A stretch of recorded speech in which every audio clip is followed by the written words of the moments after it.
I was like, hey, Daniel Splaingard. What was your favorite thing about today? What would you like to improve on or see more of tomorrow?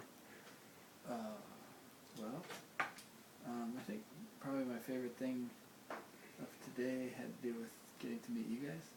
Because I think it's always more than buildings. People are pretty amazing things, and the way they change and the way that they offer insight. I think it was really refreshing. I've never worked with Alex prior in like actual teaching context. We talk a lot about teaching together, and we talk a lot about the things we're interested in, which often involves working with students around your guys' age. But I think one thing that was refreshing that you sort of pointed out, I think the way when we landed in Madison, Alex sort of proactively engaged us to talk about design, not just like sort of like what is cool, but like what is the space we're in now. And I think I found it to be a bit of a vulnerable position on his behalf to sort of like step out there and make some statements about it. And I appreciate that. I think as a group, we stepped up to the plate, and I think in terms of vulnerability, I mean like sincerity to just say what you actually think. And I find what's uncommon in having worked with a lot of students is for them either to feel comfortable enough or to be confident enough to actually just say what they think and be honest about what they are at with their position. And I think that's a key part in sort of getting to know other people, and also in your own learning, is just to call your own bluff, to speak, to make statements, to sometimes say silly things. So that sort of sincerity is not, both from a teaching standpoint and from a student or a kind of learning standpoint, which we're all doing.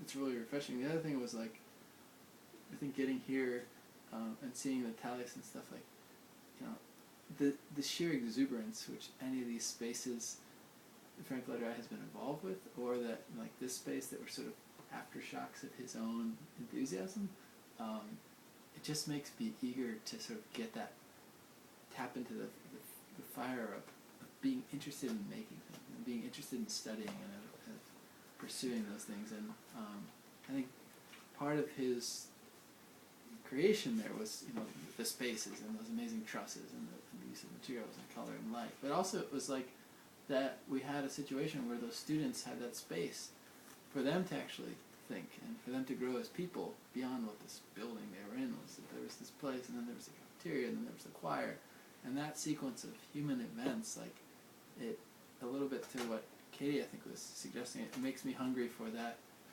other more communal human existence that isn't so individual and isn't so, maybe once a month I'll have the gumption to invite friends over for dinner, but that is just sort of like a more full community. And so it made me jealous in some respects and hungry in a good way for more of that. So that's not going to happen tomorrow, but it can start tomorrow. And I think sort of identifying the hunger in that respect was important. So sorry, I can talk a lot, but we'll work on that tomorrow.